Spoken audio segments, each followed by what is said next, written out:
Hey y'all, IRIX Guy here. Now, if we thought it was tough to keep up with technological terminology in the past, well, there's just constantly new stuff coming. Now, this isn't a new term, but cloud computing. What is cloud computing? It sounds very cool. It sounds like it's up in the sky and this, that, and the other. Well, all that cloud computing really means is that the bulk, if not all, the bulk of data is stored in the internet. The internet is just a fancy way of saying cloud. So the cloud is the internet. So when you're doing cloud computing, you may create a document on your computer. So your computer is used, your smartphone, your desktop computer, your laptop computer, etc. That's used as the input device to create, say, a text document, to create a spreadsheet. But when you save that document, it's stored in the cloud. Hence the phrase cloud computing. Now, cloud computing has its obvious advantages, and that's that anyone in theory should be able to pick up any supported device and pull open that same document and manipulate it. So they're not tethered to their computer on their desk. In theory, they can access that same document from any capable device anywhere in the world that has internet connectivity and doesn't have it firewalled off.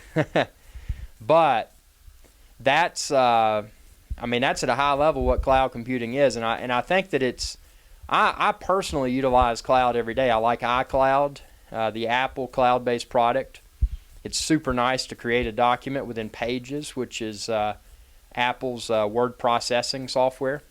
To create it in that on my laptop, my MacBook Air, and then to realize, hey, I need to update this, go in on the iPhone, pull open the same document, save it. And then when I'm back at the MacBook Air, I can make more extensive edits sitting in the comfort of my desk as needed. But when it's saved, it's stored in the cloud. So if I'm out on the road again and I look down at my iPhone, I'm like, I should have done that or should have done that. It's there in that centralized location. So cloud computing is not only beneficial from that perspective, but also from a systems requirements perspective. Because when you're dealing with cloud-based computing, you don't need as beefy of a device to store all that extra data. You just need an input tool, a tool for inputting that device and viewing that, or inputting that data and viewing that data. That's really all you need. So you don't need all the bells and whistles on that device anymore. And that's what makes cloud computing so compelling, is that you can get these less expensive devices because they have less storage, less processing power, etc. You can get these very simplistic devices to manipulate the data that's stored in the cloud. So it's really neat. And I know this isn't a new concept to everyone, but some people, if you're watching this video, you probably did a Google search, what is cloud computing? And IRIX Guy came up. Now, this is simplistic stuff in my mind, but having dealt with running a multi-node